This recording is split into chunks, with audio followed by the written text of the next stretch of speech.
First of all, Chodesh Tov.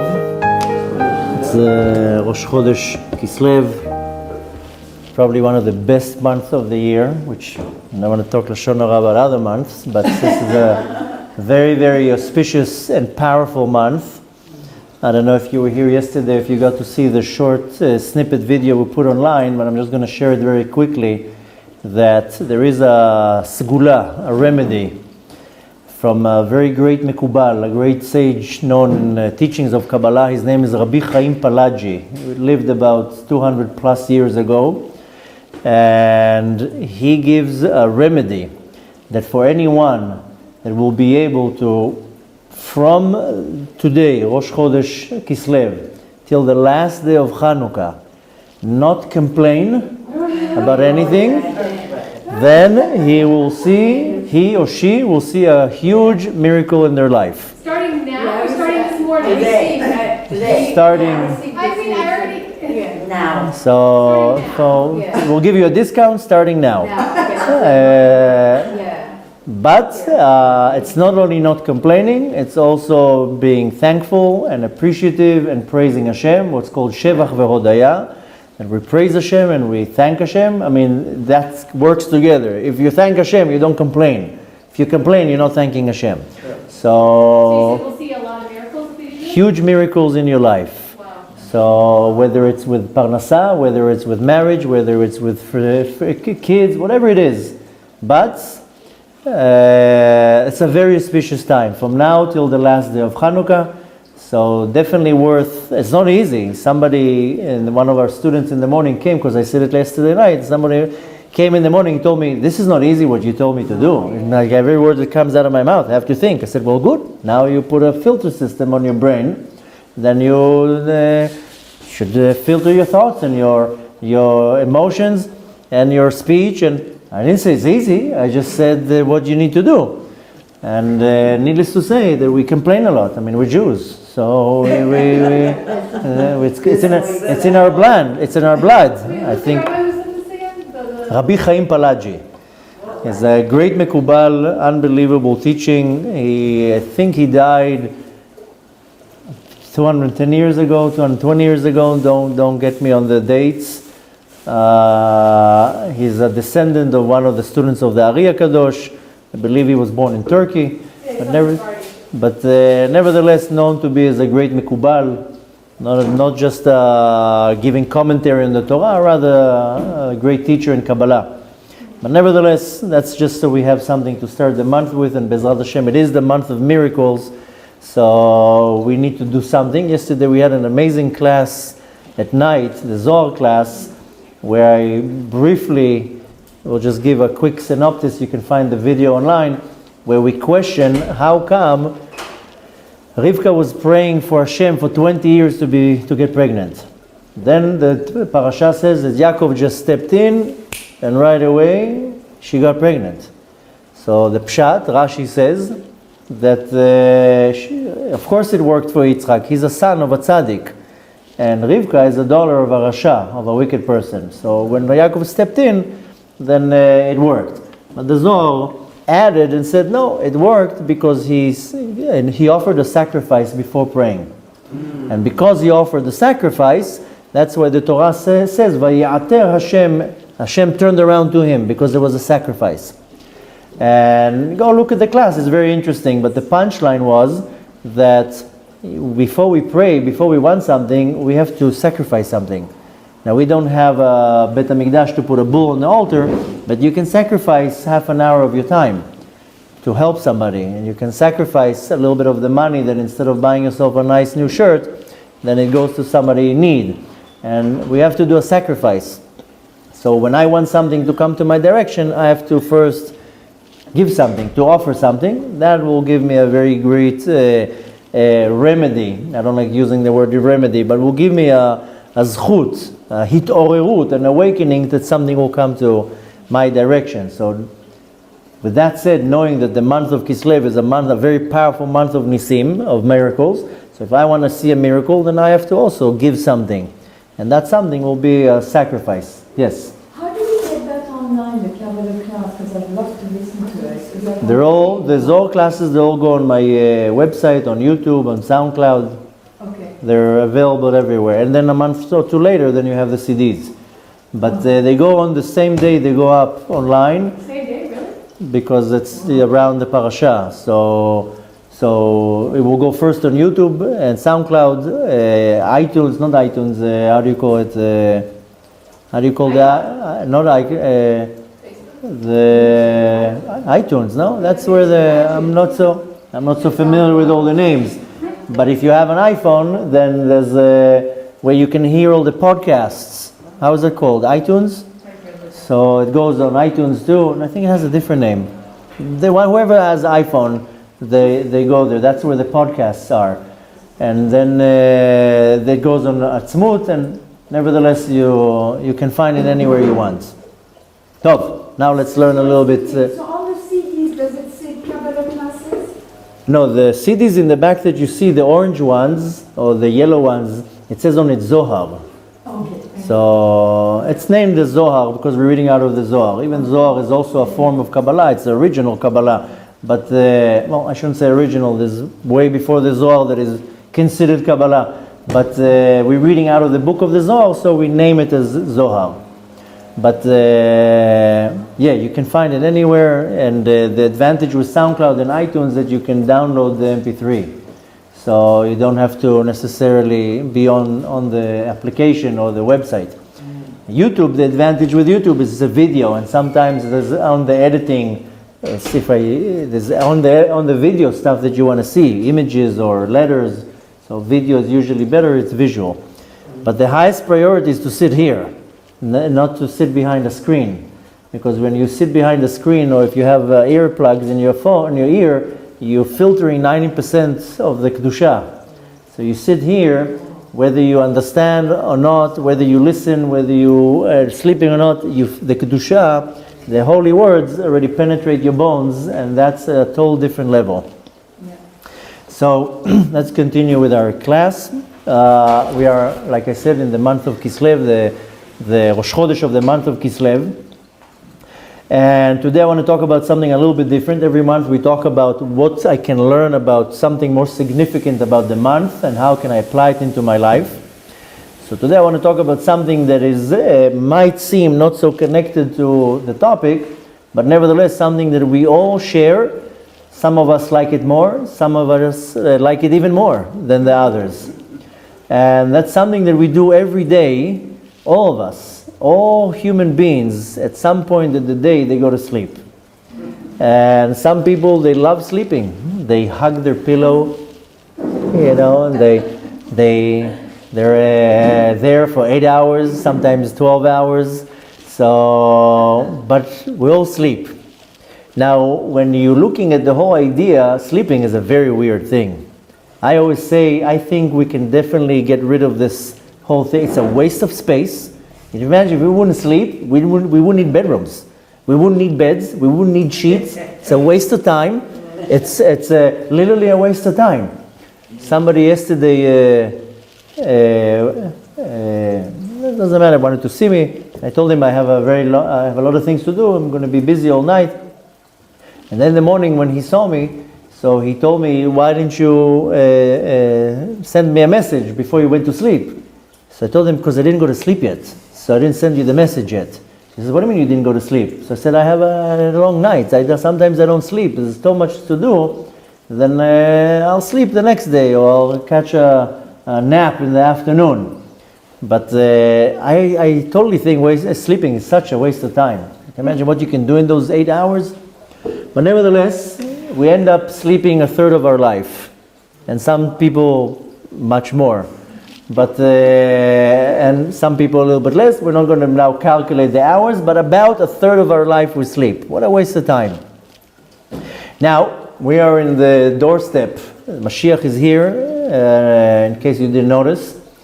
And on the coming of Mashiach, there is a verse / prophecy written by David HaMelech, by King David, and he says, Beshuv Hashem et Shivat Zion, when Hashem is going to return, bring His manifestation, His glory into Zion. Zion is another name of Yerushalayim. What does it say? Hayinu kecholmim. We were as dreamers. Dreamers? Why are you calling me a dreamer? Nevertheless, this is a verse in Tehillim, Tehillim 120, verse A. And the verse says, B'shuv Hashem et shivat Zion, haynu kecholmim. When Hashem is going to return to Zion, we're going to be as dreamers. Now, there are three ways of looking and interpreting this verse. First of all, and most easy to understand, that when the redemption is going to come, we're going to go like this. We're not going to believe what we're seeing. I don't think people really understand what's going to happen when Mashiach comes. If people will really understand, I think they would operate in a completely different way. Nobody really, some people, they get it, and therefore they live according to it. Yesterday somebody sent me a video, and like I mentioned so many times, usually I don't really see all the junk that people send me. I mean, some people send me all these, nonsense like a flower opens, Shabbat Shalom. Yeah. And so that, and then some cat breakdancing and some message. I mean, but some videos are good, and 1 out of 1,000 I will open. But nevertheless, somebody sent me a video yesterday, and I looked at it, and I only looked at it because the rabbi in the video I have great respect to. And he was saying, did you notice that recently how many kids died? And he started crying in the video. And we're like, really? In the last 2-3 weeks, this is a recent video. In the last few weeks, a few dozen kids died. 6 kids died in a car accident, burned alive. Another kid died from some complication in the hospital. Another kid got ran over riding on a how do you call these skateboards? Whatever, not a skateboard, like a scooter. And he started again. The rabbi is crying. And he's like, why is our kids dying? So we do know, based on our teaching of our sages, that if there's bad decrees against our nation, then HaKadosh Baruch Hu takes the greatest of all, the Gdolim, the great of the generations, which we lost already most of them. We don't have so many Gdolim left in our generation.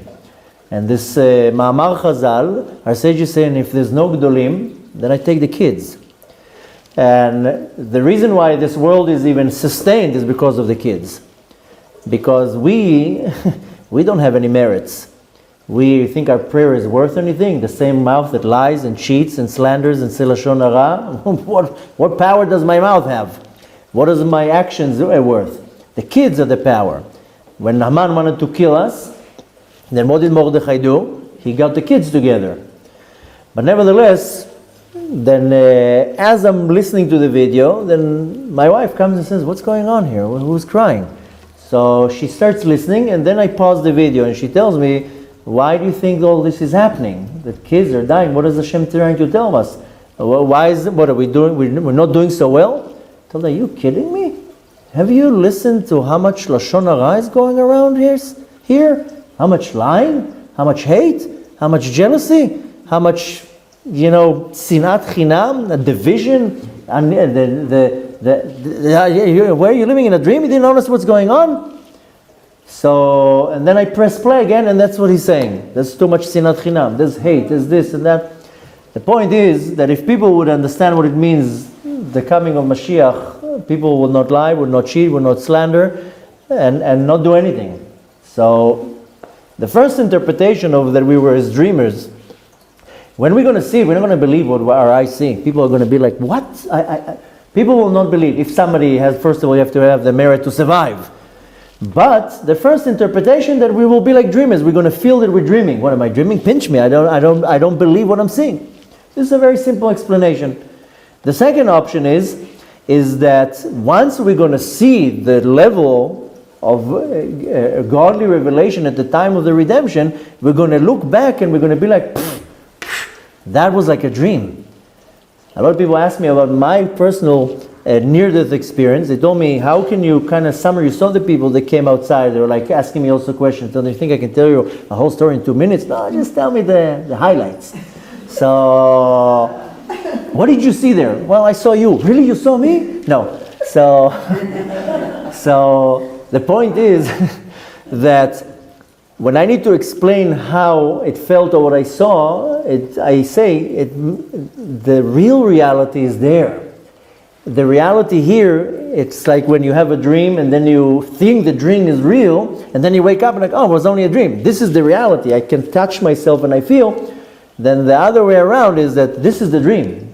We think this is a reality. This is a dream. We're living in a dream. And when the soul leaves the body and it gets hit with reality, suddenly it's like, oh, now I'm alive. This is the real life, and this world is a dream.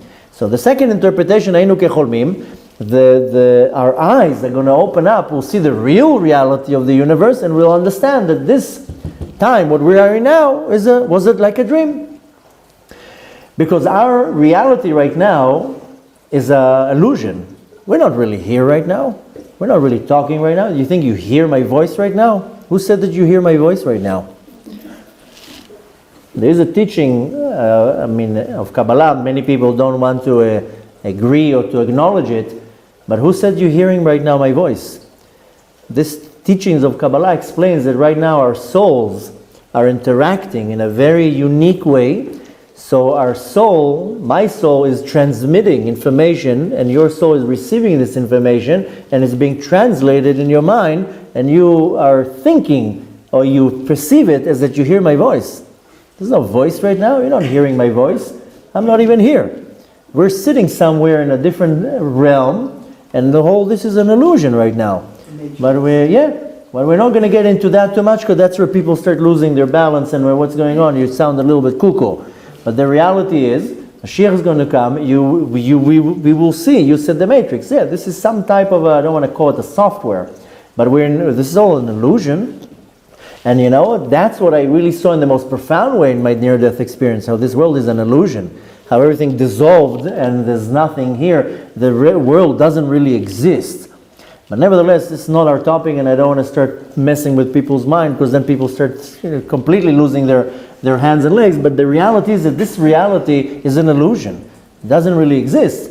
You know how we see the reality? We see the reality through a screen, but it's a screen of a very confusing consciousness, right? When we leave our body, the awareness is the right consciousness. Now the consciousness, what we see around us, is very confusing. It's not really this what we actually see. Therefore, when Mashiach is going to come, we're going to be like, that was the dream. Now, if you're looking at a dream, things in dreams are not so clear. 1 second you're here, 1 second you're there. Suddenly things are weird. Pitom you have a Ferrari, and then the next thing you don't. And I dream of Ferraris, but nevertheless, dreams are so unclear that when in the dream, you're like, this dream is weird, right? We're going to talk a lot about dreams today, but the dreams are weird. It's coming to tell me this world is weird. When the soul stands from the outside, it says, wow, this world, what's going on here? So we live in a reality that is an illusion. And not only that, we look at this world through a screen of decepting consciousness. Therefore, when Mashiach is going to come, it's going to be revealed, and suddenly the world will look completely different. And I'm not only talking physically. We know that when Mashiach is going to come, we're going to have much more colors in the world is going to be much more vivid, things are going to look a little bit different. But nevertheless, therefore, when we're trying to interpret that when Mashiach is going to come, Haynu kecholmim, we're as dreamers, then the reality will change completely. Now comes the third version, third explanation. And the third explanation says both opinions that I just said are right. That when Mashiach is going to come, we're not going to believe what we're seeing. And also that right now the reality is confusing and we're going to wake up, so to say. Both opinions are right. The only thing is that right now, the reality right now is the bad dream. And the reality when Mashiach is going to come is going to be the good dream. How many times you're stuck in a bad dream? And you can wait for the dream to, sometimes you don't even think it's a dream, but you're stuck in that dream. Somebody's running after you, or whatever it is, something's going on in the dream. And then you have worse than that, nightmares. That's the reality of a bad dream. This is what's going on right now. This is the reality of a bad dream.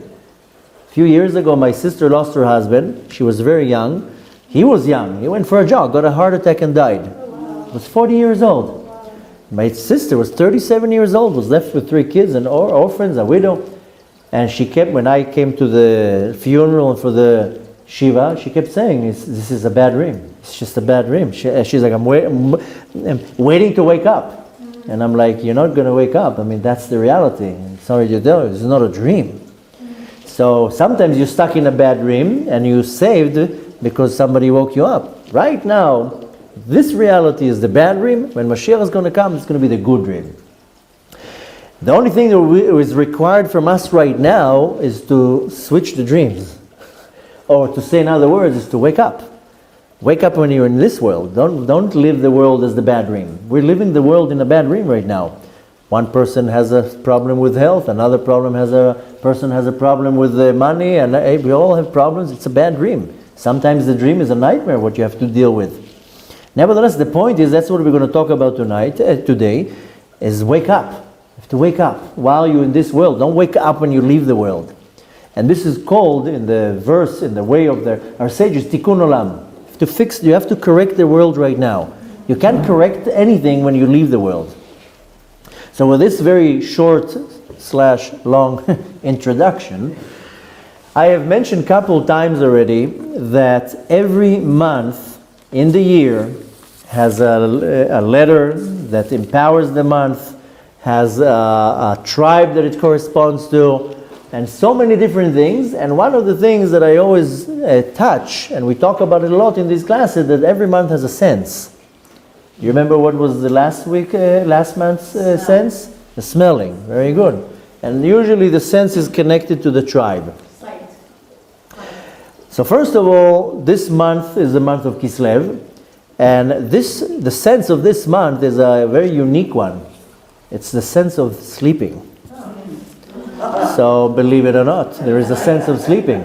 I want to actually go very briefly about all the senses and the tribes, because sometimes, I think in one of the last classes somebody asked me to write it and put it on our group, but we'll very briefly go through them that you'll have the understanding. The months, they start in Nisan. The sense of Nisan is speak, talk, dibur. And the tribe of the month is Yehuda. The next month is Iyar. The sense of the month of Iyar is called Iyun.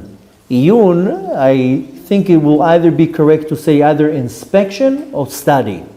When I either study something or when I inspect something. This is called Iyun. That's a sense? That's a sense. There are 12 senses. I'm not talking about the senses now that you touch and smell. These are 12 senses. And the month of the tribe that's connected to the month of Iyar is Issachar. The next month in line is Sivan. You don't have to write it down because we'll put it later on. I'll maybe make a nice PDF out of it, or it will be next to the video. The next month is Sivan. The sense is Hiluch, walking and pasting, and the tribe is Zvulun. The next month is Tammuz. The sense is vision, Re'iyah, seeing, and the month is exactly how it sounds, Reuven. Seeing in Hebrew is Re'iyah, Reuven is the month. The next month is Av. The sense is hearing, and hearing in Hebrew is Shmi'ah. So what would be the tribe? Shimon. The next month is Elul. The sense is action. The sense of action is called Ma'aseh. The tribe is Gad. The next month in line is Tishrei. The sense is touching, Mishush, and the tribe is Ephraim. Next month in line is Cheshvan. The sense is smelling, and the tribe is Menashe. That's what we learned last month, if you remember. Very, very, very powerful class. You can still watch it even though the month has passed. Very deep teaching. Now this month is Kislev. The sense of the month is sleeping. The tribe is Binyamin. Next month will be Tevet. The sense is anger, Ka'as. And the tribe, what will you think will be connected to Ka'as? Reuven? Dan? No, Reuven we said already. Reuven is the month of Tammuz. Next month is Kas. Next month is Tevet, it's Ka'as. Ka'as is anger. And the month is Dan. Dan comes from the word in Hebrew, Ladun, Dinim, judgments. The following month will be Shvat. The sense is eating. And the month will be, the tribe is Asher. And the last in line is the month of Adar. The sense, of course, is laughter, tzchok, and the tribe is Naphtali. So these are the sense and the tribe. And there's always going to be a very strong connection between the sense and the tribe. Now don't try to now see how that is connected to your date of birth, because it's just going to confuse you. And Naphtali is here, that's the tribe. Yeah, exactly. Now, so going back to where we stopped, I said that this month is the month of Kislev. The sense of the month of Kislev is sleeping. That's why I gave a very short introduction about dreams and sleeping. And that's what we're going to talk about. So like I said, sleeping is a very weird thing. We sleep a third of our life. I totally think it's a waste of time. But let's try to understand, why did Hashem give us this whole thing with sleeping? Couldn't Hashem do something different? So technically, why do we sleep? There are many reasons why we sleep. One out of many of them is we need to recharge. Our battery runs out, we need to recharge. Now, just that you get the facts straight, it's not the body that needs to recharge, it's the soul. The body has nothing to do with it. The body, it's proven already that the body can go 3 days without no problem. Without food, without anything. They take now, unfortunately, something that is being abused too much. Take now drugs. A person can go on drugs now and be up for 3 days with no problems. Well, how? Well, what did he do? So they tapped into some type of a loophole that the body is obviously fed off the energy of the soul, not the energy of the food. A lot of people think that the food is what gives me the energy, and the proof to that: take now an energy bar and give it to a dead person. Will he have energy? No, he's dead. Why? Why can't he move? Why is there no energy? Because there's no soul there. Take the soul out, doesn't matter how many energy bars you're going to give him. Take him to here to the, how is it called, the good bar. Doesn't matter how many juices he's going to drink. There's not going to be any energy there because the soul is not there. So the body is not the source of energy. You need to feed the body the right way that the body will function the right way. But that's not the source of energy.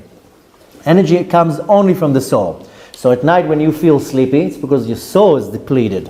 And there's like a battery running out. That's why you see great tzaddikim, they don't sleep. The Rizal never slept. He just put his head down for 2 minutes and put his head up. That's it.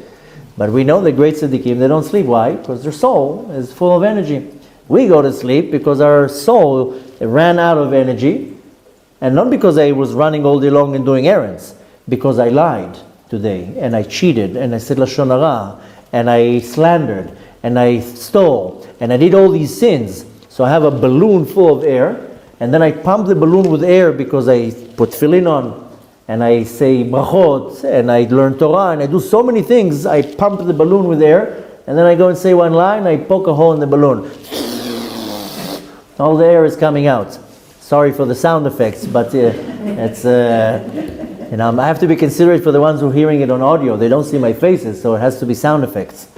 But nevertheless, and we have to laugh. I mean, even though the sense of laughing is adar, but life is funny, you have to laugh.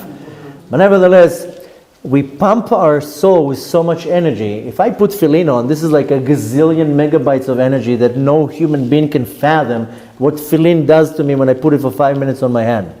Or if I put tzitzit on, or if I say Birkat Hamazon, or I give charity, whatever it is, doesn't matter. Every mitzvah is gazillions amounts of gigabytes of energy. But all it takes is one lie, one wrong word. I'm specifically talking about what we do with our mouth, because that's the most common sin. Lying, cheating, slander, lashon hara, that's every day we do it. And nobody can come and say, no, me, I didn't do anything, it's not me. So I have a friend, he was here a few days ago. He did a ta'anit dibur, he fasted I think for 402 days. 402? 402 or 407, he was here the other day. He didn't talk for 402 days? No, nothing.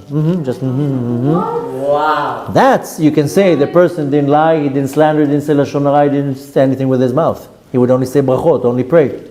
So when I was younger and I didn't have a wife and kids, and I also used to do these taniyot dibur, fasting with not talking. You can't even imagine how it cleans the system. It's the most refreshing thing you can imagine, no talking. So you don't have the option of lying or cheating or saying lashon hara. Nevertheless, we pump our body, our soul, with so much kedusha, and then you're asking how to communicate? You figure out how to communicate. You do it with your hands, or you write down. Or better just not to communicate. So, but you find all the things that you. But then again, we pump our soul with so much kedusha, and then one little action, and you poke it, and all the air goes out. So, one of the main reasons why we go to sleep is we need to recharge. We're not going to start now explaining. I have a few videos online when I explain more in depth what happens when we go to sleep, why we go to sleep, and so forth. But obviously, Hashem created the system for a reason that we go to sleep. One of the many reasons is that not only that I need to charge up, at night I go up and I write a journal. I write, I don't know if you call it a journal. How do you write it? A diary. That's how it's called. At the end of the day, you write what you did. You go up to Shamayim and you write what you did that day, and then you sign it. And after 120 years, when you go up to Shamayim and they call you to the Beit Din, they tell you, here's your book. You wrote everything here. Let's see what you did every day. And you write on yourself, I lied today, at 7:02 I woke up, at 7:03 I already said my first lie of the day, at 7:05 I was not nice to my wife, at 7:10 I screamed at my kid. You write the whole journal, what you did. So you testify against yourself. Not only that, we are all subpoenaed to the heavenly court at night, because there are souls that passed away from the world, and they need to call either the defense or either the prosecution. They need witnesses. You go to testify at night, whether against the person, yeah, he stole from me, or in the favor of the person, no, he helped me, he was really good to me. So there are a lot of things going on at night. But nevertheless, now we're going to see a little bit why Hashem put us in this situation that we have to go to sleep at night. Now, what's going on at night, I will say it in Hebrew, then we'll translate it, because the translation is not so accurate. In Hebrew, sleeping means tardema shel hitparkut hamudaut. The translation, the tardema is can't really say hibernation. It's something between sleeping and hibernating. This is tardema, when you put something to sleep. When a person, chas v'shalom lo aleinu, goes into a surgery, they put him to sleep, so he doesn't feel anything. So sleeping is the anesthesia, the hibernation of what is called hitparkut, the dissolution of our awareness. Okay, we'll say it again. The sleeping, the going down to sleep, when you completely go and fall asleep, is we'll call it the hibernation, or the falling asleep of the dissolution of awareness. The awareness is being completely dissolved. You're not aware of anything when you're sleeping. First of all, it's like you're diving into an ocean of the unconscious. Do you ever marked when you fall asleep? Mm-hmm. Do you know when you fall asleep? You don't know when you fall asleep. Mm-hmm. You're sleeping there, you're sitting there, and you're thinking of all sorts of things, and whoops, at some point you suddenly are asleep. Can you actually say the point where you fell asleep? No. Mm-hmm. You suddenly dive. It's very fascinating just to think about it. Mm-hmm. What's going on there? And then one moment I'm sitting like this, and then whoop, and I black out. And sometimes what happens to you, wake up after a minute, whoa, what happened? Where am I? I had a dream. What a dream? You're sleeping for 3 seconds. No, don't ask. So this is like diving into the unknown, to the unconsciousness. When I'm awake, I'm conscious. I understand what's going on. I hear, I smell, I feel. I'm completely aware of the situation. When you're asleep, you don't feel nothing. Maybe sometimes you'll hear some voices and they'll come into your dream, but you completely lose any type of awareness. So again, just to try to say it in the right way in English, that when I go to sleep, my awareness is being completely dissolved. Or the word that I found is the dissolution of the awareness. The awareness completely goes, I lose awareness of this world. Where were you for the last 5 hours? I don't know.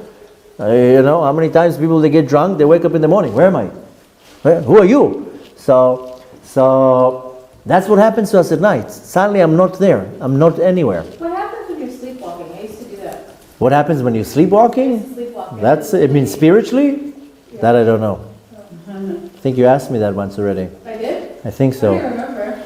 But because I didn't have an answer. Because I don't know. I don't know what it means. I mean, I'm sure there's something very special about it. But nevertheless, when I fall asleep, I don't have any awareness. My consciousness is out of the window, and I don't have any control, not on my body, not on my desires, not on anything. I can't control nothing. Lift up the hand, falls. Right? So this is just for us to understand what's going on when I'm asleep. The body stays here and I'm out for lunch. I disappear. I go somewhere. Which I don't really disappear. I just go to a completely different realm of awareness. A second ago I was here. I'm in this world. Then I'm asleep. Where am I when I'm sleeping? Forget about the body right now. Where is my consciousness, my mind, my soul? Where is it? I go somewhere else. Very weird when you're thinking about it. What's going on at night? I mean, the body's just sitting there. That's one of the many reasons why we say Kriyat Shema Lamita. It needs a guard. It needs something to guard the body. If not, Hashem Merachem, what happens to the body? If you know what happens to the body at night when you leave, when the soul leaves the body, it's like living a beautiful home in Beverly Hills with no locks on the door. All these klipot, all these shit, demons and spirits, they all can come and visit in the body. Let's see what's going on here. A little bit of kedusha in this body, some holiness. The Talmud gives a very beautiful explanation, and it says, if you take now a barrel full of sand, turn the barrel upside down, empty the barrel, then the barrel is completely empty. Take the same barrel, fill it up with honey. Now turn the barrel upside down and empty the barrel from honey. Do you get rid of all the honey? No. All the walls of the barrel are full of honey. Now what comes? All this with these little flies and mosquitoes and all these disgusting flying creatures, and they start picking and nibbling on the honey. Our body is a barrel full of honey because I did a lot of mitzvot today. Now at night the honey goes out, the soul goes out, but stays a little bit of kedusha, of holiness in the body. Now all these spiritual disgusting entities, they come in and start sucking off from this kedusha. Now you come in the morning, the soul comes in, and there's something in the body already. So I mentioned that so many times. I got everything that I say, sometimes I get not such great response. But I said that a lot of the emotional and mental problems of people in our generation is because when you go to sleep at night, there's no guarding to the body. All sorts of evil entities go into the body, and then you wake up in the morning. So and there's something in the body, and then people start suffering from all sorts of phobias and fears and anxieties and worrying and all sorts of other mental problems. So the guard being the Shema? The Shema Lamita, that's the guard. When you say Kriyat Shema Lamita, you are placing angels around the body. Nothing can come next to the body. So a very, very important prayer. But nevertheless, going back to the sleep, the reason why I say it's weird, not because it's a weird thing that your body is just thrown on the bed. It's weird because the consciousness is what's making me human. Now take the consciousness of this world that I'm not human anymore. If you're looking at the awareness, the consciousness of the soul, soul is not a human. Soul can be wherever it wants, whenever it wants. Soul is spiritual, can travel, can do so many things that we're not aware of. But the second that I turn the switch on to the awareness of this world, then I'm human. Right? Turn the switch down, I'm not human anymore. I'm somewhere else. I don't know where right now. We're going to talk about it later. But the second I'm in my body, then I'm human. But, on the other hand, without sleep, I wouldn't be human. Have you ever seen a person that doesn't sleep? No such a thing. So you're looking how weird it is? In one way, what makes me human is the fact that I'm awake. And on the other hand, if I wouldn't go to sleep, then I wouldn't be human. So it's a little bit of a moment of like, what is he saying? You lost me? Hopefully you understand what I'm trying to say. Contradiction, yeah, it's weird. It's marvelous. Sleeping, what is really sleeping is that I let go of everything that is familiar for me. Because then I don't think there's I never heard of such a thing as somebody has fear of sleeping. Maybe if you have a lot of nightmares, you're afraid to go to sleep. But other than that, you? Yeah, I have a fear to fall asleep. A few? Falling, like right before falling asleep, there's like a fear. Yeah, so the point is that why? Because when you fall asleep, you're leaving from what's familiar. Now, what do you really do when you go to sleep? you let loose. So many times I've said the same example, that when I go to sleep, my wife gets so upset with me. She was like, I fall asleep with probably about a third of a second. And my wife says, how do you fall asleep so fast? Takes me half an hour, 20 minutes on this side, and then I move to this side, and like this. And I don't even put my head on the pillow, I'm already in my third dream in line. She was like, why do you fall asleep so fast? I said, well, first of all, I don't have much time to sleep. What, I have an hour or two to sleep? I take advantage of every second. But more than that, nothing bothers me. I don't owe anybody anything. I don't owe money. I don't know anything. I'm not worried.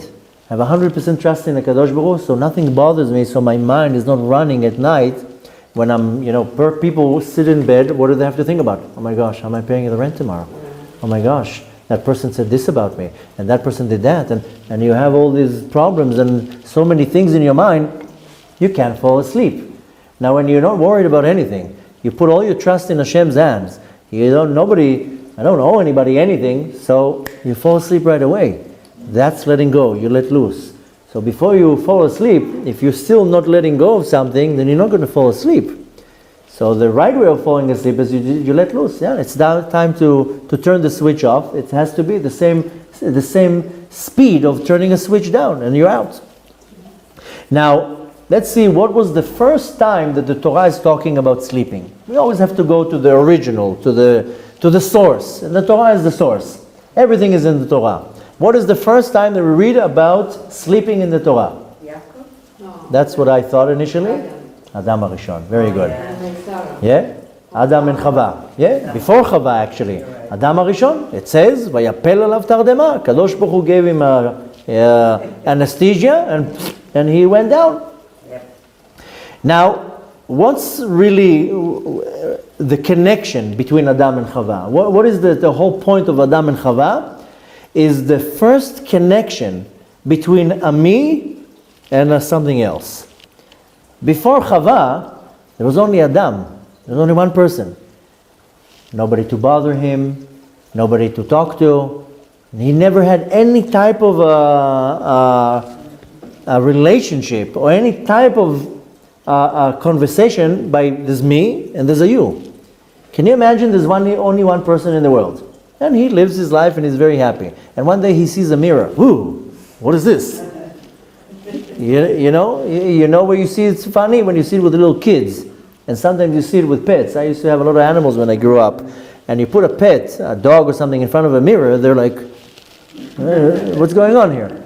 So just imagine that Adam HaRishon didn't have any type of connection or any relationship with a you, with something that is not me. We are used to it. We're born into a society, so I'm used to a lot of people around me. But imagine you were born in a deserted island. Suddenly seeing somebody that looks like you, whoa, what is this? So the first connection between Adam and Chava is the first situation of there's a me and there's a you.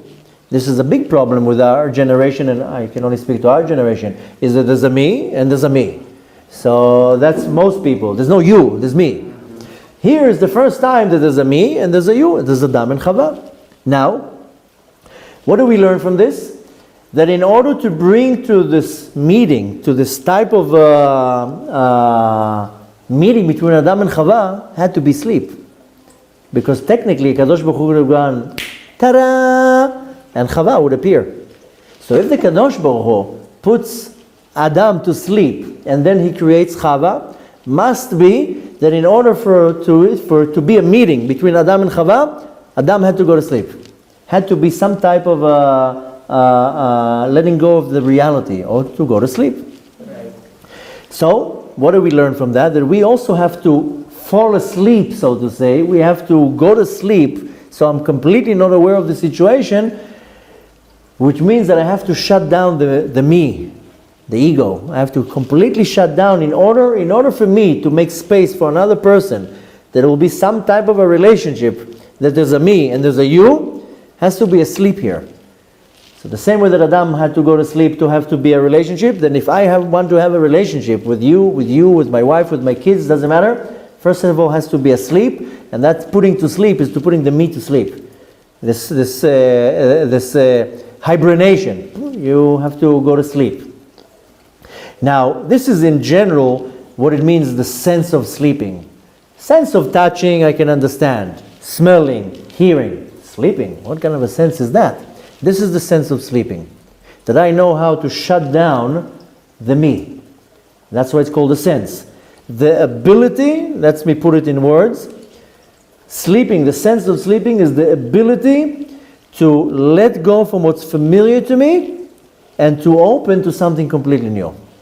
When you go to sleep, can you pre-plan the dream? No. You are letting go and you're going into a reality that you don't know what's waiting.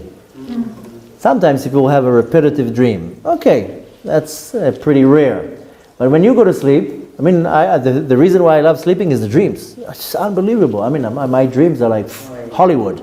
I mean, what I'm doing in my dreams, I'm like Superman. I'm flying. I'm going through walls. I'm like, I'm a superhero in my dreams. But nevertheless, when I go to sleep, I don't know where I'm going. I don't know what's going to be the next dream.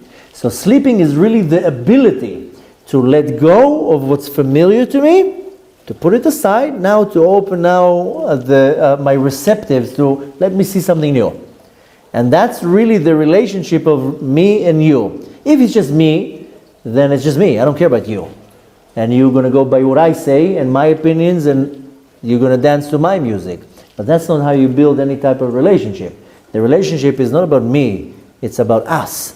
Now, when it has to be a healthy relationship is when the me is numb. There's no me right now. Let me hear you. How was your day? How is your feelings? Are you happy? Are you hurt? So this is the ability to let go from what's familiar, because I'm familiar mostly with me. I'm not familiar with you. A person can be married for 50 years. They don't know their spouse.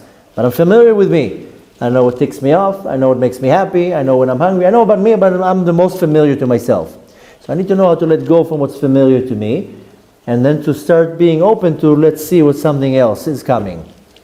And the best way of practicing it is marriage, because I come from home with my opinions, with my desires, with my knowledge, with my way of life, and suddenly there's another person there that they do it completely different.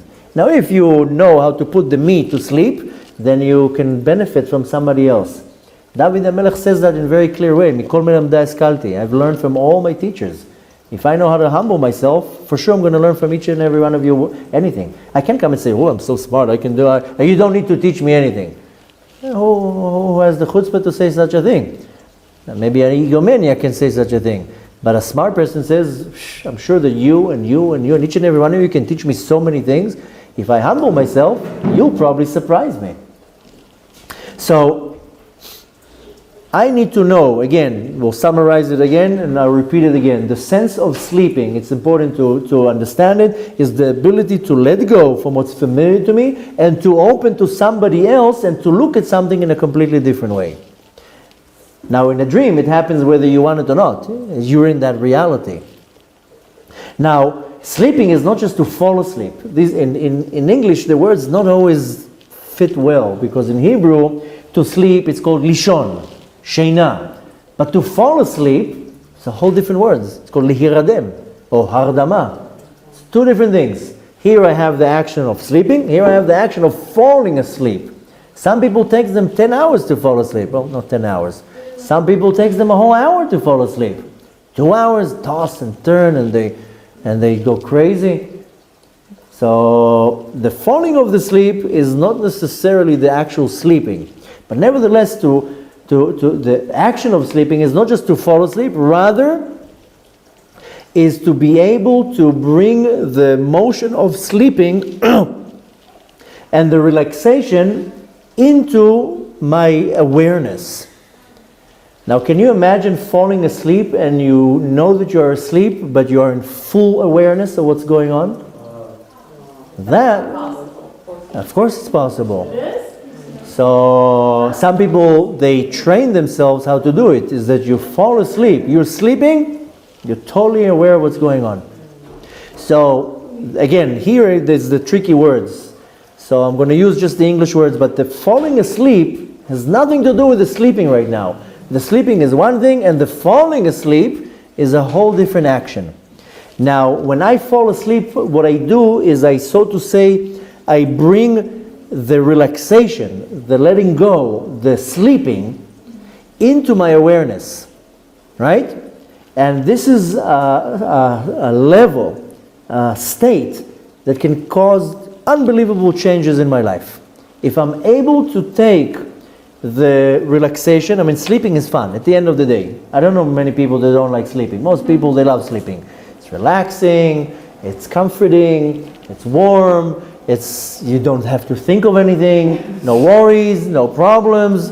I mean, it's kind of fun. And if you have a comfortable bed, oh, it's, you know, in those cold winter days, and you know, with this blanket, you know. I have a few sleepy kids, you know, to wake them up, you need to tickle them, they go back to sleep. And so when I was a teenager, I was like a rock. I would sleep for like 18 hours. And sometimes they were afraid, maybe I'm alive, I'm dead, what's going on with him? He's not moving.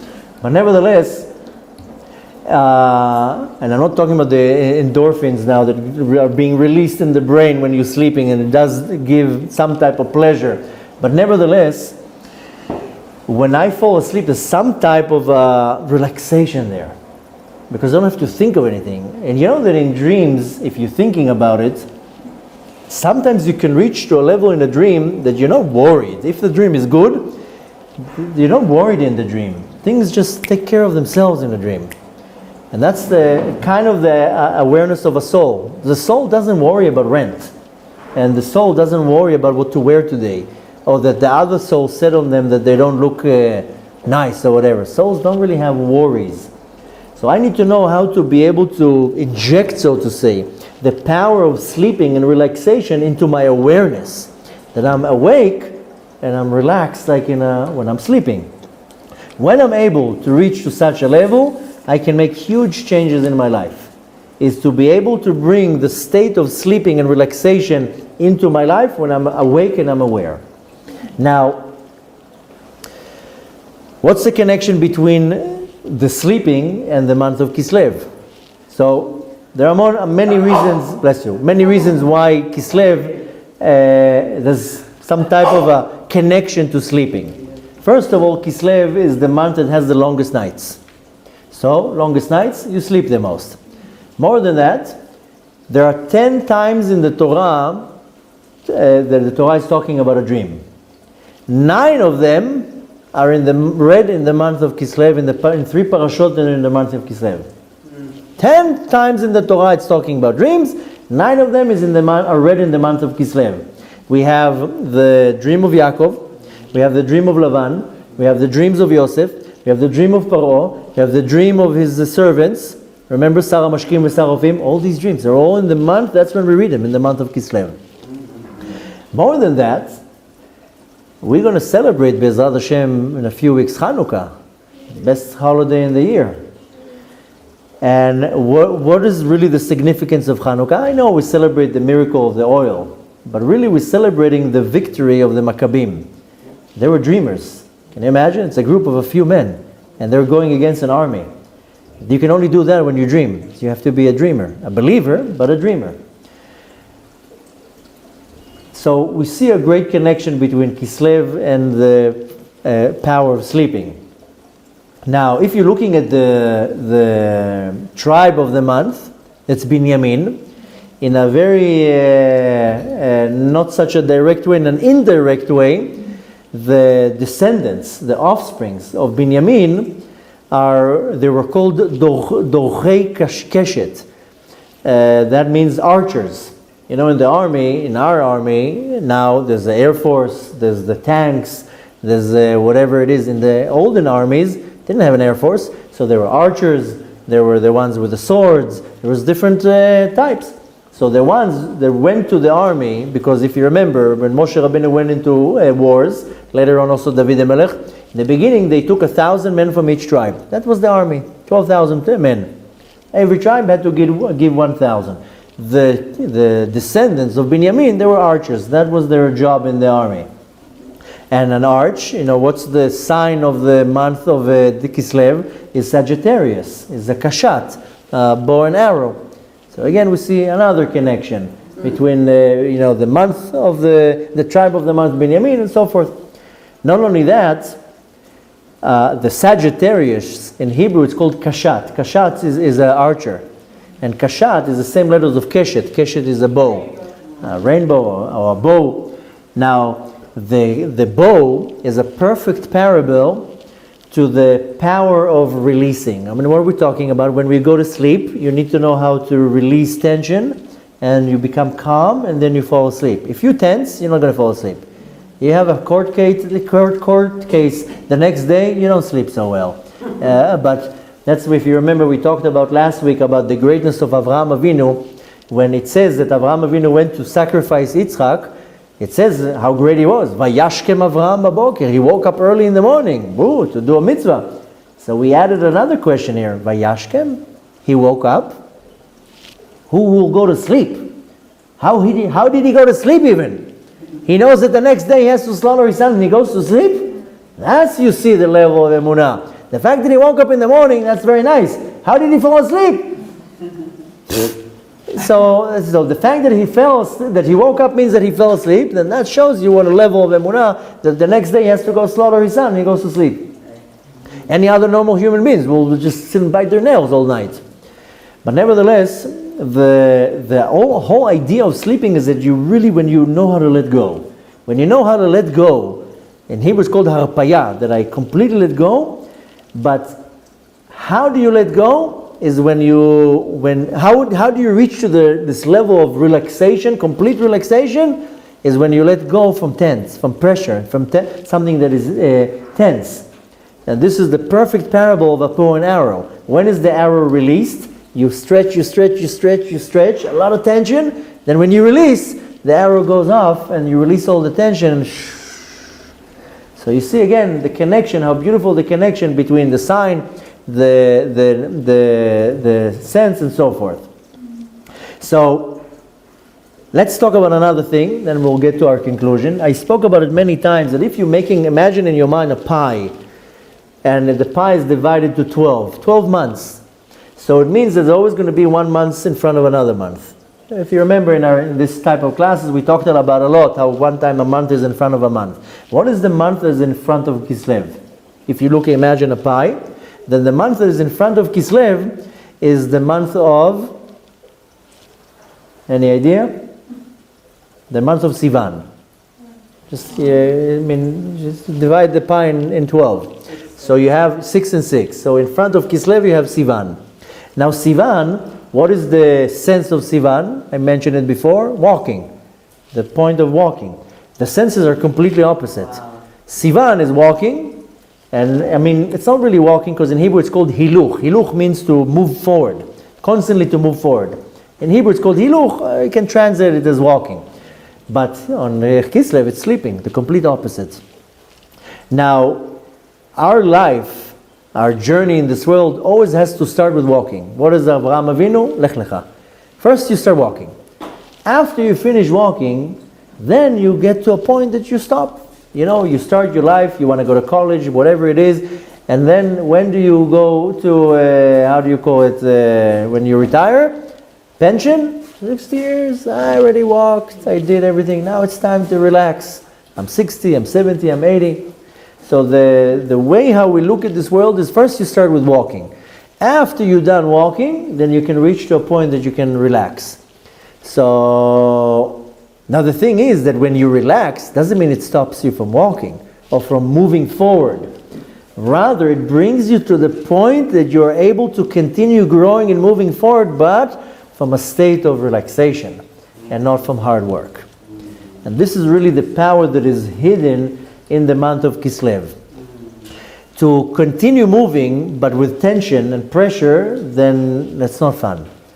Let's see you get to the point that you can grow and move and walk, but coming from a place of being relaxed and being content and subtle, with no pressure, with no anger and so forth. Now, to really understand the difference between sleeping and walking, and again, the words in Hebrew are so hard. Yesterday when I was trying to figure out, the words don't fit well in English. It doesn't, lo yazor klum, as they say in Hebrew. And the words in Hebrew make sense, the word in English is trying to fit it. Because the sense of Sivan is hiluch. And hiluch, yeah, you can translate it because walking is halicha. But hiluch is when you go from one level to another level and another level. Even the gears in the car is called hiluchim. First gear, second gear, third gear, fourth gear. You can't start the car from third gear. You have to go from the first and the second and the third until you get to the fifth gear and you're flying on the highway.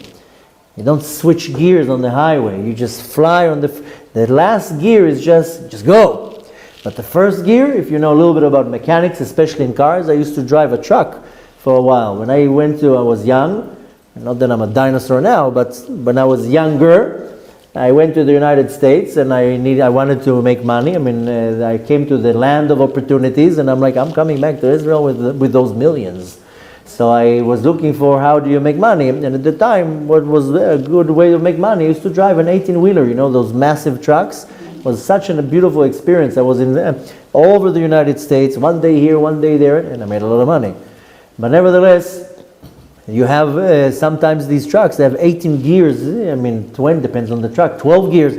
You can't move a 80,000 pound truck from third gear. It has to be from first gear. And the first gear is like, just a second, right away, second gear, third gear. This is our life. You're moving from one gear to another gear. This is hiluch. So therefore I'm saying the word walking doesn't resonate well. Hiluch is that you start, you give one push, then you go to the next level, another push, next level, another push. That's our life. Stepping. But you understood what I'm trying to say. So the difference between sleeping is being numb. But again we have the barrier of words, because in Hebrew sleeping is sheina. And sheina, sleeping is not that is that I'm not doing anything, I'm numb, totally relaxed. And no pressure, nothing going, so to say, going on in that direction. So the difference between the sheina, the sleeping, the numbness, the relaxation, and halicha, the going and growing, I have to understand, in order to understand the difference, I have to first understand what it means dreams. I gave a class not too long about dreams, and every time that I give a class about something weird, these videos get like tens of thousands of views. You teach about something about, stop talking about Lashon Hara, 300 views. Dreams, 500,000 views.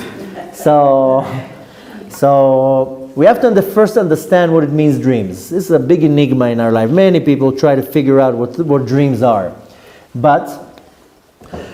And I do have a few classes online about dreams. You should see it if it interests you. But our sages explain that there are 4 types of, they call it sleeping. They don't call it dreams. In Hebrew it's called tardema. Tardema can be translated as hibernation. This is tardema, when you're sleeping for half a year, or chas v'shalom, and a person is under a coma. So our sages call the dreams tardema, the state of sleeping. And if you want the source, because a lot of people ask me, where do you bring that source? This can be found in the Midrash, called Midrash Bereshit Rabbah, chapter 17. And they say there are 4 types of sleeping, 4 types of dreams. And it goes by levels. The first sleeping, it's called tardemat mita, the sleeping of the bed. And this is a state of sleeping that there's no dreams. Nothing's there. You're like chas v'shalom lo aleinu, dead. I'm sure you had times that you slept and there's no dreams. This is the lowest of all. And then comes the next one. The next one is called tardemat shtut. And again, I'm using the word tardema. The translation will be a very deep sleep, but we're referring to dreams. I'm just explaining that because somebody can go and translate the word and say, hey, tardema is not a dream. Tardema is a very, very deep sleep. Nevertheless, it's called tardemat shtut. Sleeping of falseness. Nothing. Shtut is nonsense. And every time when our sages come to explain something, they have to back it up with a verse. Whether it's coming from the Torah, whether it's coming from Tanakh. If you're looking at the Talmud, the Zohar, all these teachings, when they come to teach something, they always have to quote a verse. Where do they bring it from? So here our sages say, the tardemat shtut, the dreams that are all nonsense. There's a verse in the book of Zechariah, chapter 10, verse 2, and it says, V'chalomot hashav yedaberu. and the false dreams will speak. So when you're having all these false dreams, nonsense, this is a very low level of sleeping. This is the lowest level of dreams. These dreams are completely nonsense. There's nothing behind it. No message, nothing prophetic. It's just a bunch of nonsense. These dreams are usually in the first part of the night. The first part of the night is whatever's fresh in your brain, and all sorts of junk, that whatever you were seeing all day long from movies and nonsense, and then the brain does some type of a mishmash and everything is all mixed up. Then you have another type of sleeping, and it's called tardemat shena. Tardemat shena is that when you're sleeping and you're not here and not there. It's kind of in between. Now, it says about that our sages say in the Talmud, in Masechet Brachot, in Tractate Brachot, page 57, that sleeping is 60th of death. So in that part of the sleeping, your dream is 60th of a prophecy. So there is something there, but you can't figure anything out there. This is our dreams, by the way. So it says Novlot Nevuah, the so to say, I don't know how to translate it, but let's say you have honey and you pour it down, it doesn't just pour like water. It's kind of like goes very, very, very slow. Sometimes you can sit like this with a jar for like 2 minutes, no? You're waiting for it to come down. This is called novlot. It slowly comes down. So it says novlot nevuah, what dripped down from prophecy, that's the dream that we have. The last one? No, that's the middle one. That usually will happen to us towards the end of the night. That the dreams there's something prophetic in there, but maybe a 60th of it is really a prophecy. And then the last of all, which is kind of had nothing to do with us, this is called sleeping of prophecy. Tardemat nevuah this is a prophet. The only prophet that wasn't asleep was Moshe Rabbeinu. Moshe Rabbeinu was the only prophet that received his prophecy while he was awake. All the rest of the prophets, and there's many different levels of prophets, they received their prophecy when they were sleeping. This is called sleeping tardemat nevuah. This is the dream is a prophecy. And the verse that we learn it from, it says, Bechalom adaber bo. This is a verse from the book of Bamidbar, from Numbers, chapter 12, verse 6. That it says, I will speak to him in a dream. But this is prophets, this is not us.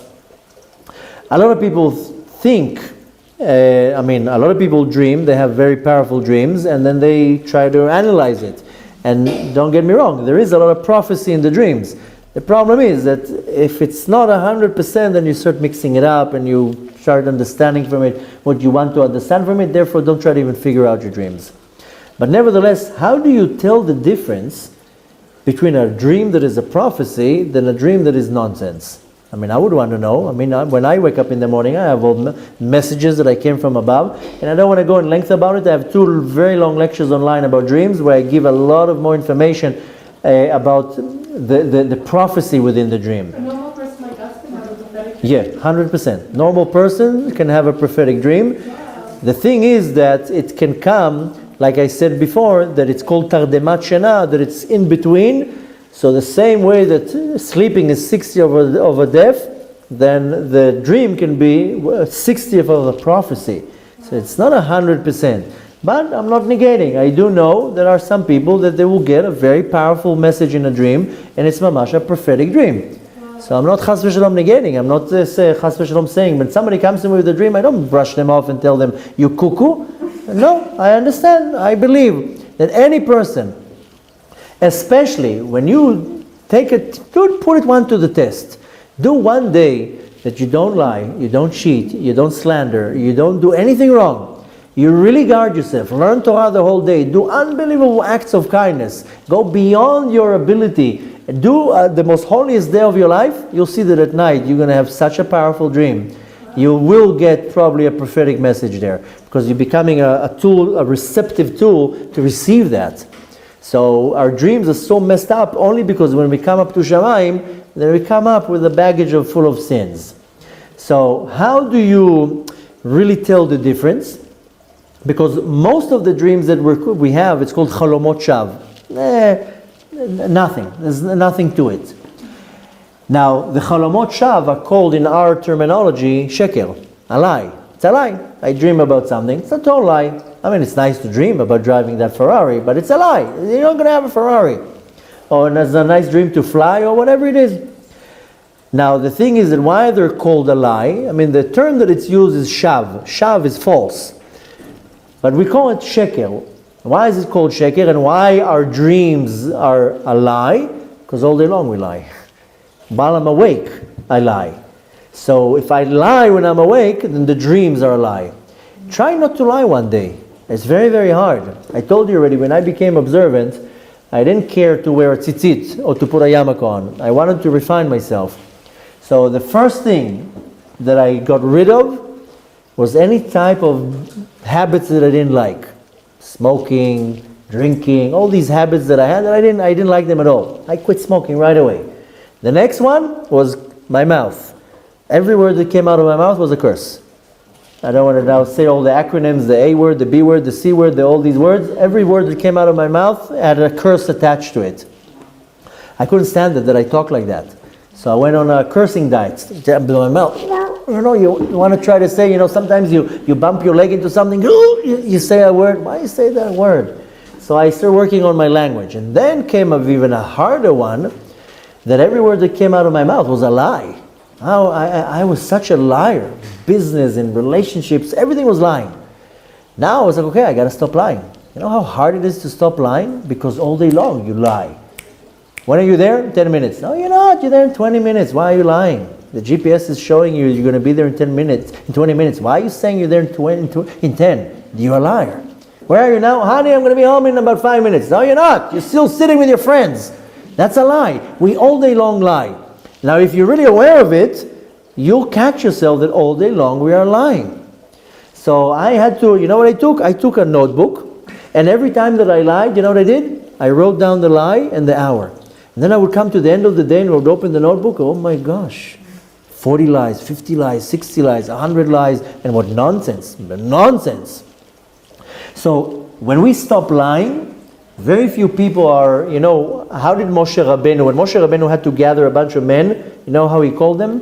Anshei Emet, people of truth.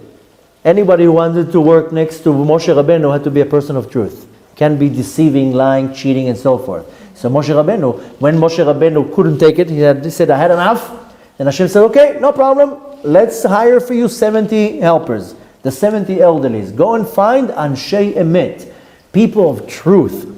In our generation, you can barely find maybe 3 of them. It's like finding a needle in a haystack. So, and chas v'shalom, not to put anybody down, but the reality is that we're all liars. And if you don't acknowledge it, then you're living in a lie. So, and it's not easy. I'm not saying it's easy, but put your mind to it. You'll see that the more you reduce lies in your life, the more life becomes emet. Every day we pray, we say a certain chapter of Tehillim and attach to it another verse, but we say it 3 times a day. Ashrei yoshvei veitecha. Twice in Shacharit, once in Mincha. There's a verse in there that says, Karov Hashem lechol korav. Hashem is close to all the ones who call Him. Lechol asher yikru be'emet. To the ones who really call Him. But that's if you translate it based on modern Hebrew. Lechol asher yikru be'emet means the ones that really call Him. But if you're really looking at the words, Lechol asher yikru, to the ones who call Him, be'emet. They call Him with truth. That everything is truth. That there's no lies there. To find somebody that there's no lies there, as embarrassing as it might be, try that once. You'll see that it's the most powerful, the most liberating, the most uplifting thing you can be, is that you don't ever lie. There's no lies. Lies, they always come up to the surface. And then you look even 10 times worse. So since we lie a lot during the day, then our dreams are a lie. Try a week not to lie, you'll see what powerful dreams you're going to have.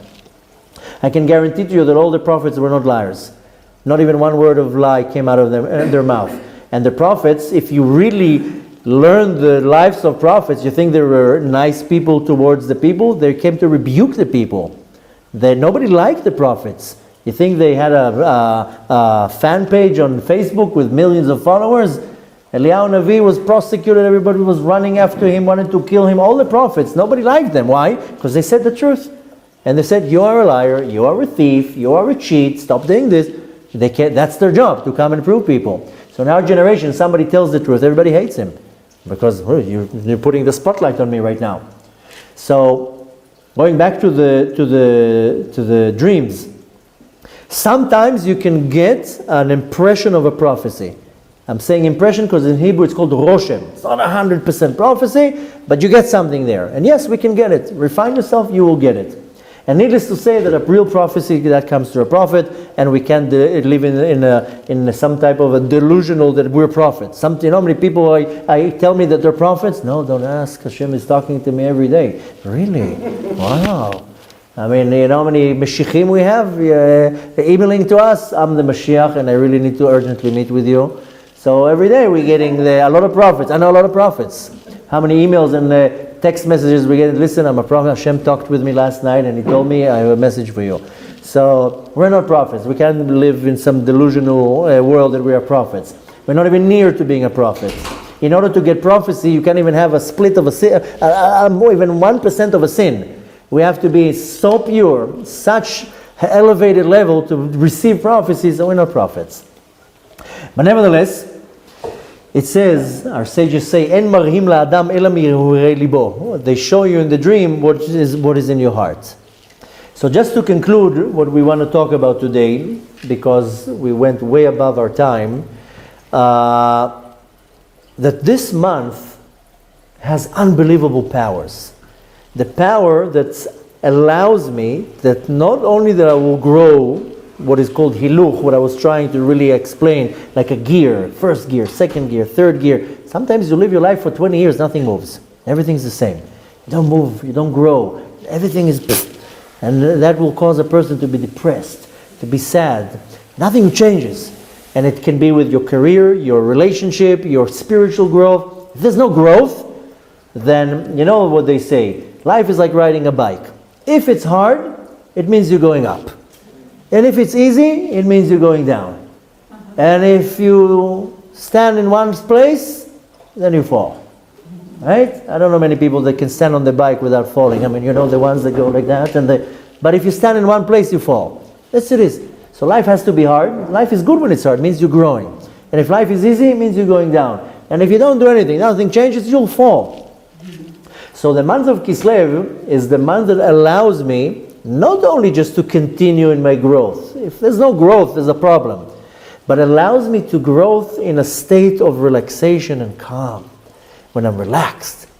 You know, I used to do martial arts for many, many years. And at some point I went to like a real pro level. And when you are professional, you fight when you're calm. You don't come with anger. And if you're coming with anger, you're not going to fight well. You only fight well when you're very, very calm. When you're calm, then you make the right decisions. And it's not only in fighting. See, when I see it in business and in educating my kids, when a parent loses control, they're not educating the child. They're just screaming. But when the parent is calm, then he's educating the child. And he can raise the voice. There's nothing wrong with raising the voice. So when you're calm, when you're in control of your surrounding, of yourself, then you function in a completely different level. And that's the power of the month of Kislev that allows you to bring the sense of sleeping. We're not talking about putting your head on the pillow and that's not what I'm talking. This is not the sense of sleeping. The sense of sleeping is that I know how to bring myself into total control. That I'm I'm totally control of my awareness. I'm control of my surrounding. I know what's going on. And I can be sleeping and I'm still aware of everything that's going on. And not only that I'm so humble that I'm able to shut down the me. Now let me see what you are about. Maybe you have something to teach me. Maybe you can come and correct me. Maybe you can come and tell me something that I don't know. In my eyes, I think I'm perfect. People wake up in the morning, they look in the mirror. Wow. Shem. And that's what most people do. I mean, some people don't. Some people have a very low self-esteem. But most people, they look in the mirror. Wow, Hashem. What you did here, it's unbelievable. This is like a one of a kind. But the reality is that the more that I think of myself as something, then everybody else is a nothing. And if somebody will come and tell me, listen, you're doing something wrong. No. You are wrong. You don't know me. I'm perfect. I mean, they told me, my mom told me that I'm perfect and I must be perfect. So if I want to really grow, is when I know how to shut down the me. So you can come and tell me, listen, you have a bad habit, you're always late. And you can come and tell me, you speak very loud. And you can come and tell me, when you eat, a little noise going on there. But instead of me getting upset, oh really? Oh, I didn't know. So I'll try to make it on time next time. So this is the power of the month that allows you to reach to that level. That when you grow, you're growing in a very relaxed way. You're not pressure, no tension, no anger and so forth. More than that allows you to put the switch down, and there's you numb yourself, you're asleep. Not numbing yourself in a negative way. Rather than now, when it's time for me to make space for you, now it's your time. Yesterday, perfect example, I sit down and I'm working, pressure, a lot of work, a lot of things to get done. Then my 7-year-old comes, hi, how are you? Comes from school, gives me a hug and kiss, and then he starts asking me all sorts of questions. And the first impulse is to tell him, listen, I'm busy, I gotta work, I got a lot of things to do here. Later, that's what the first reaction is. Then I'm like, no, now it's his time. He came back from school, he's excited, he learned a lot of things. He has a lot of questions for things he didn't understand. It's his time. It's me now putting the switch down. It's not about me right now. My work, whatever it is, has to wait. Now it's this little 7-year-old's time. He needs to get 5 minutes, 10 minutes, whatever it is. And you know what? The second that I put the switch down, it's not about me. It's about him. His questions and comments took about 7 minutes, and then he went off. And I was back to working. Now imagine how it would be if I wouldn't put the switch down and I would tell him, leave me alone right now. I'm very busy. Or it could be even worse. Get out of here! Why are you bothering me when I'm working? So we started by saying that when Hashem was going to bring His glory back to Zion, B'shuv Hashem Eshivat Zion, Haynu kecholmim. We want to turn this dream to a reality, to see the manifestation of the Shekhinah in Yerushalayim. And up to now it's a dream, but we want to make it a reality. So we got to make sure that we're making space for other people. And it's not only about me, it's not only about what I need to do, it's also about other people. And this is the month where I can tap into the depth of the month and to pull out this power and everything that we just said, and there's nothing, we try to really summarize it, I can tap into in this month. That's why it's a month of miracles, because if you go beyond your means, that you do miracles. When you go above your limitation, then you'll see miracles in your life. That's why I started the class with this Mekubal says, try not to complain for a whole month and a few days. This is way beyond our nature. You'll see miracles. True. So anything. I calculated it, it's 32 days. 32 days, yeah? So 32 days, just thank Hashem and don't complain. You'll see miracles. And I will add on that anything that you'll do that is beyond your nature, you have a problem with lying, don't lie for a whole month. You'll see unbelievable miracles. You have a problem with being judgmental, don't be judgmental for the whole month. You'll see miracles that you can't even fathom.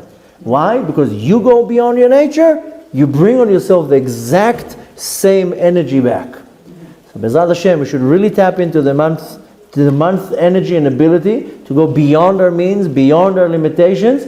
B'ezrat Hashem, we will see the ultimate miracle, the power of Hashem, that He's going to come, b'chesed v'rachamim, and we're going to be able to sing, b'shuv Hashem Eshivat Zion, haynu kecholmim, we'll rub our eyes and finally see the redemption in its full-blown colors, and B'ezrat Hashem should have a beautiful month. And now it's early to say, but we can already wish you all Chag Hanukkah Sameach, a happy Hanukkah. B'ezrat Hashem should be a joyous and successful month. Amen.